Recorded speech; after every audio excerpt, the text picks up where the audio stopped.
My dear brothers and sisters, we are on the 5th Sunday of Lent.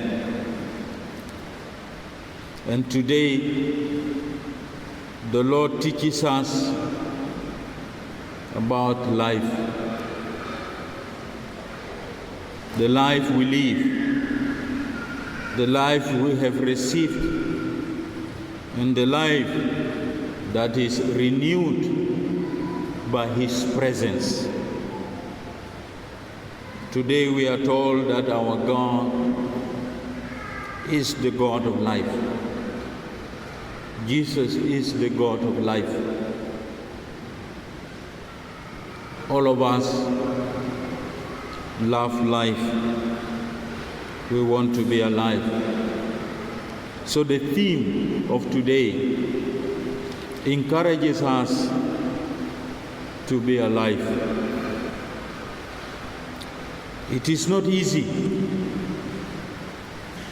to be alive without God, without Christ, without the Spirit of God. That is what we read in the second reading of today, that if the Spirit of God lives in us, then we will be full of life. The three readings today are centered on life that God gives to all the people. The first reading from the prophet Ezekiel introduces us to this theme. Through the prophecy, Ezekiel gave to the people of Israel the hope of a new life. If you read this verse as it is of chapter 37 of the book of prophet Ezekiel,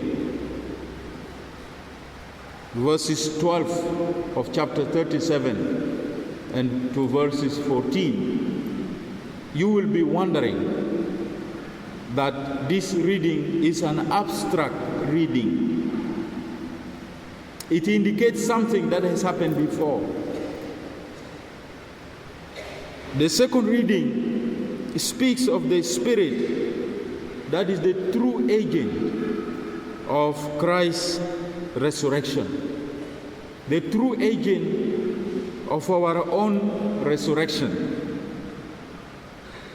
And the gospel brought up the message clearly that it is no longer the matter of waiting for the resurrection on the last day, as we heard Martha and Mary pleading with Jesus, that it is not a question of waiting for the last day, but life has to be lived now and to be lived to the full.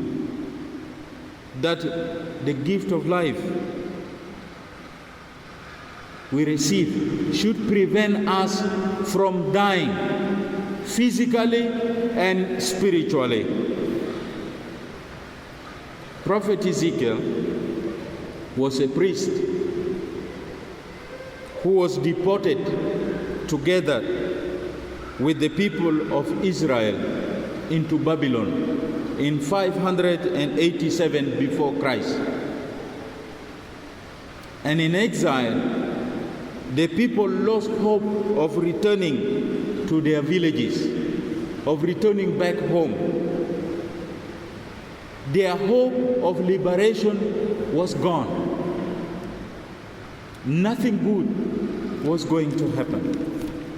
And therefore God came to this priest, to this Ezekiel, and told him, I'm appointing you to go and resuscitate, renew, proclaim newly to these people that liberation is at hand, as well as new life. They hope that their exile is ending and that people will surely go back to their farms. You know that the people of Israel were farmers. They live along the river there. They will go back and enjoy their fruits and cultivate and enjoy the services of their products. My dear brothers and sisters, this reading is challenging us today. It is applicable to our situation today. Our situation today in this country, in Juba, in many other parts of South Sudan, is full of hopelessness. Hopelessness. People are just desperate.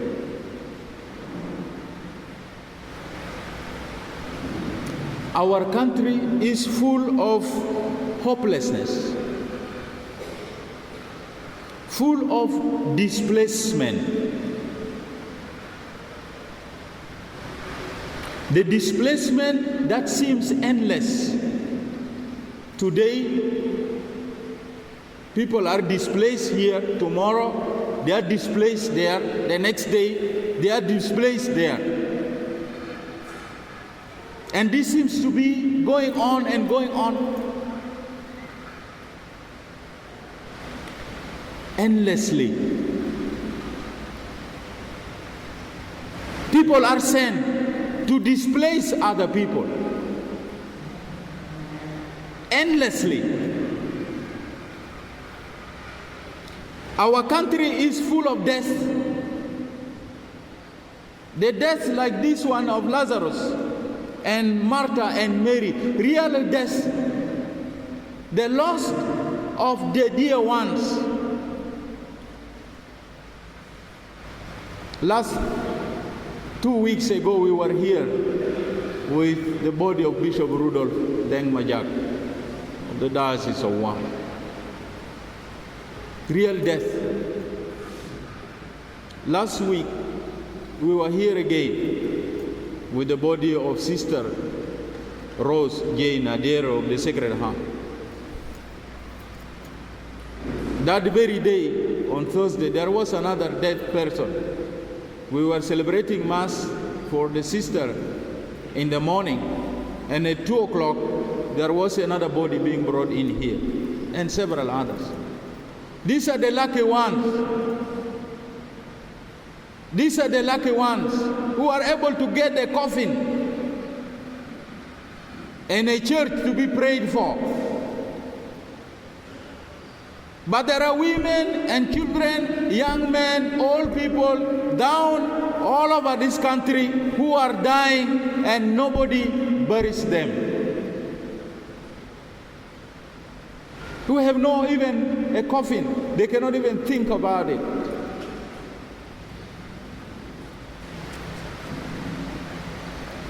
Death,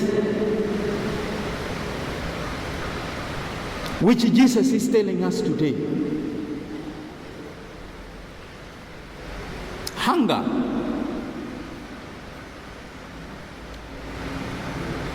There is hunger all over the country. And in other parts of the country, worse, because people started dying.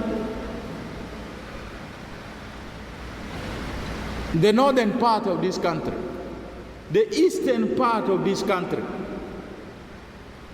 the areas of Capoeira,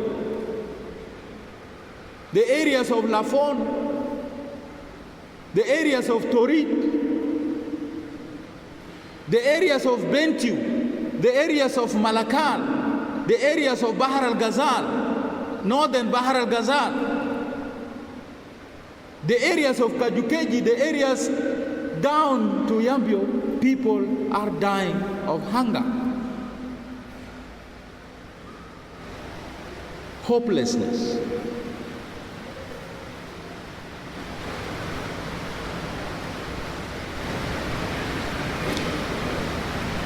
Christians cannot ignore this suffering.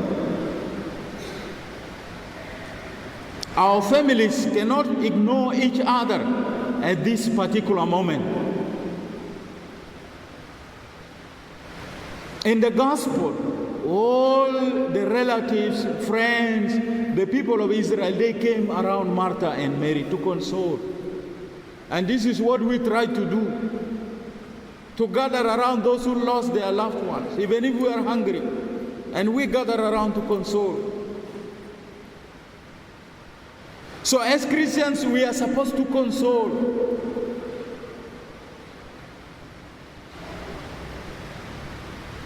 But we hear of evil speeches, evil intentions, to let this suffering continue. Unfortunately, from the so-called leaders, Christians also, Christian leaders, this is a situation of a dead society. The society full of corpses, full of dead bodies. What do you say about it? A society full of corpses, full of dead bodies. Every day I sit at my veranda here and I see a fleet of dead people taken to the Sherikat, to Gumbo. Every day. And I see 2-3 vehicles, ambulance. After sun, 1 hour, another ambulance. Sometimes I say my evening prayer and I say, God, what is going on here? A society full of corpses, full of dead bodies. And we as Christians are supposed to speak like the sisters of Lazarus, Mary and Martha. God, Lord, if you are here, my sister would have not died. And the Lord is saying, have faith. We need this Spirit of the Lord to give us our life back. Our life back. Our hope is, as St. Paul says in the second reading, the Spirit who raised Jesus from the dead will give us eternal life. And this is our hope. As the gospel teaches us today, Jesus says, whoever believes in me will never die.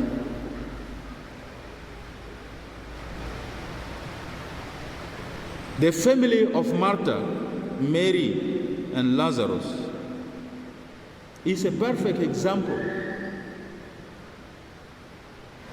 It's a perfect example. We have a stone that has been rolled